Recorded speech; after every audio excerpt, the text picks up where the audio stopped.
দেখ ভাই, যারা যারা আমার ভিডিওটা নিয়ে আমাকে ব্যাড কমেন্ট করছিস, তারপর বিভিন্ন গালাগালি দিচ্ছিস, তোদেরকে ক্লিয়ার করে দিচ্ছি। আর তোদের যদি গালি দেওয়ারই হয়, গালি দেওয়ার থাকে, তাহলে তোদের অরিজিনাল আইডি দিয়ে দিয়ে দেখা, ফেক আইডি দিয়ে গালাগালি করছিস। অ্যাকচুয়ালি রতনলালকে ভাইস ক্যাপ্টেন বলার কারণ কি ছিল? ভাইস ক্যাপ্টেন বলার কারণ হলো রেজাল্টের আগের দিন, এডিসি ইলেকশনের রেজাল্টের আগের দিন প্রদীপ্তজির উপরে অ্যাটাক হয়েছিল মোহনপুরে। এটা রতনলালের এরিয়া ছিল। অ্যাকচুয়ালি এটা রতনলালই করিয়েছে, আর এটা নিয়ে রতনলাল একটা সাউন্ডও করেনি, কোনো কিছু বলেনি। ফর এক্সাম্পল, প্রদীপ্তজি ইলেকশন জেতার পরে এটা তো সবাই শুনেছি, শুনি কি বলেছে, উনি ত্রিপুরার রাজনীতিকে পাল্টাতে চায়। যদি ওনার পার্টিতে এরকম কেউ উচ্ছৃঙ্খল করতে চায় বা এরকম ঝামেলা করতে চায়, ওদেরকে সঙ্গে সঙ্গে পার্টি থেকে বহিষ্কার করা হবে। তারপর এটাও ডিক্লেয়ার দিয়েছে পুলিশও অ্যারেস্ট করানো হবে। আর ওই দিনের বিষয়টা নিয়ে রতনলাল একটা সাউন্ডও করেনি। এইটাই কি ত্রিপুরার রাজনীতি? সরকার কিছু করলে সরকারের বিরুদ্ধে কেউ কিছু বলতেও পারবে না, ওকে অ্যাটাক করা হবে, হুমকি দেওয়া হবে বিভিন্ন। তো এটাকে রাজনীতি বলে না। সরকারকে, ওদেরকে ভয় পাওয়ার কি আছে? ওরা সাধারণ মানুষের ভোট দিয়ে পাওয়ারে এসেছে, ওরা কিছু করবে, উল্টা সিধা করবে, এরকম দেশের উন্নয়ন হবে না, উল্টা সিধা বলবে। ওই দিন বিপ্লব দেব বলছে 1,02,000 মানুষের নাকি চাকরি দিয়েছে, উল্টাপাল্টা স্টেটমেন্ট দিয়ে যাচ্ছে রতনলাল, বিপ্লব দেব এগুলো। আর রতনলাল ও মঙ্গল গ্রহের গাড়ি ভাড়া পর্যন্ত হিসাব করে বিভিন্ন ইয়েতে। আমরা ভাই বাইরে থাকি, তোরা তো জুমলা বক্তরা ত্রিপুরাতেই থাকিস। মানুষ আমাদেরকে জিজ্ঞেস করে বাড়ি কোথায়, আমরা বলি ত্রিপুরাতে বাড়ি। ওর বলছে আরে তোমাদের ত্রিপুরা সিএম যে কি উল্টাপাল্টা বলছে, তারপর এডুকেশন মিনিস্টার এসব বলছে। তাহলে এগুলো বললে আমাদের কি খারাপ লাগে না? আমাদের অনেক খারাপ লাগে এগুলো বললে।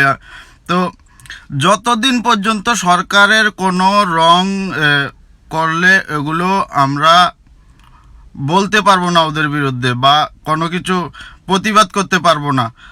ও বলছে দেশের নাকি, ত্রিপুরাতে তো মানুষের একদম হাল কন্ডিশন অনেক খারাপ। একে তো চাকরি দিচ্ছে না, বিপ্লব দেব বল যাচ্ছে, ওই দিন বলছে 1,02,000 মানুষের নাকি চাকরি দিয়েছে। এগুলো উল্টো পাল্টা, যেমনই মনে আর যা আসে তাই বলে ওরা। তো ওদেরকে কেউ কিছু বলতে পারবে না। তোমরা জুমলা ভক্তরা আসো অ্যাটাক করার জন্য, এটাকে রাজনীতি বলে না। যতদিন পর্যন্ত সরকারের এসব ভুলভাল এগুলোর প্রতিবাদ না করা হবে, ততদিন কোনো উন্নয়ন হবে না। খেলা যেরকম, খেলাতে মনে করো 2টো দল থাকে, 3টে দল থাকে, তারপরে এক টিমে কি খেলা হয় নাকি? কেউ কিছু বলতে পারবে না বা কোনো সরকারের রঙগুলো দেখাবে না, তাহলে তো মিস্টেক হবেই। প্রদয়ত বিক্রমজিকে অনেক শ্রদ্ধা করি, তারপর উনার ফ্যান আমি, কারণ উনি ক্ষমতা না থাকা সত্ত্বেও অনেক মানুষের হেল্প করেছে, মানুষের পাশে দাঁড়িয়েছেন। আর রাজ্যের উন্নয়নের জন্য, দেশের উন্নয়নের জন্য এইসব নেতা দরকার।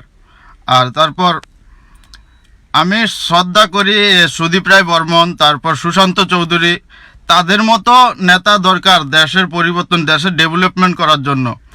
আর কি ভুলভাল এগুলোকে বসিয়ে রেখেছে, যা মাথায় আসে তা আনসাইন্টিফিক স্টেটমেন্ট ওরা দিয়ে যাচ্ছে দিনের পর দিন।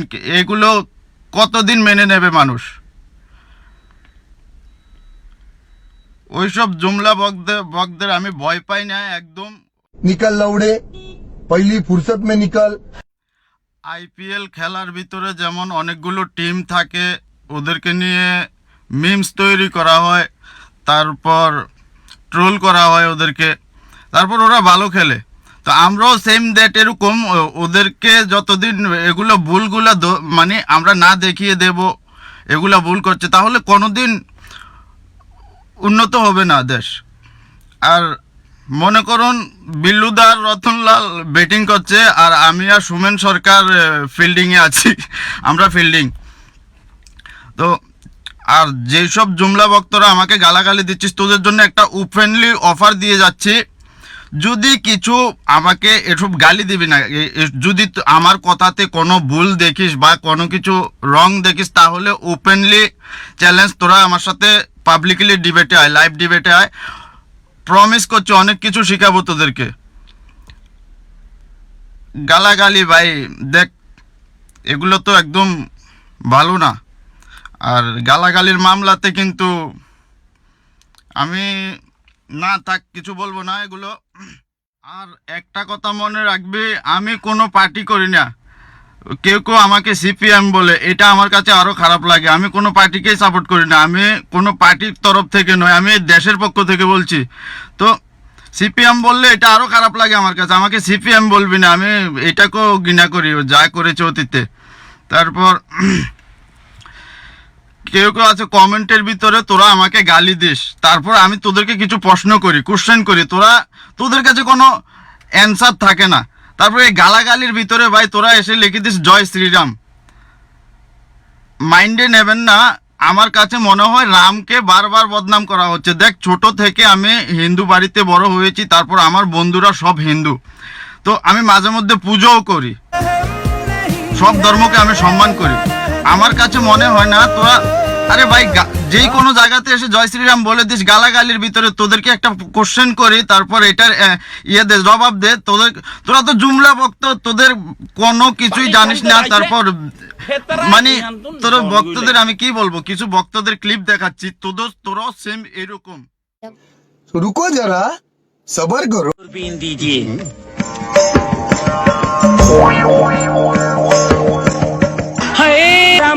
हमारा मोदी भगवान है और अमित शाह भगवान है, और मोदी राम और अमित शाह कृष्ण, और देश में जन्म ले लिया। और आदित्यनाथ क्या है?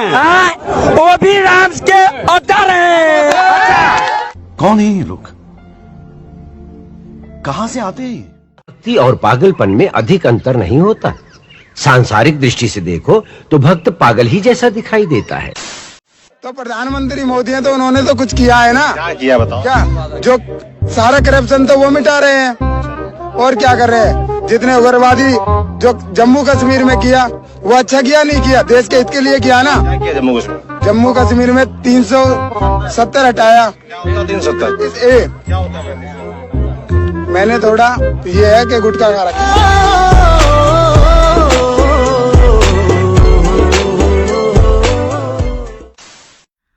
আমার কাছে মনে হয় না তোরা তোদের ধর্মের সম্পর্কে কিছু জানিস। ভগবান রাম কি বলেছিল তোদেরকে, যেই কোনো জায়গাতে এসে জয় শ্রীরাম বলে দেয়, গালি গালাজ এগুলোর ভিতরে এসে তোদের কাছে কোনো কোশ্চেন করলে কোনো কিছুই জানিস না, তোরা এসে জয় শ্রীরাম লিখে দিস। এটা তো রামকে বদনাম করা হচ্ছে।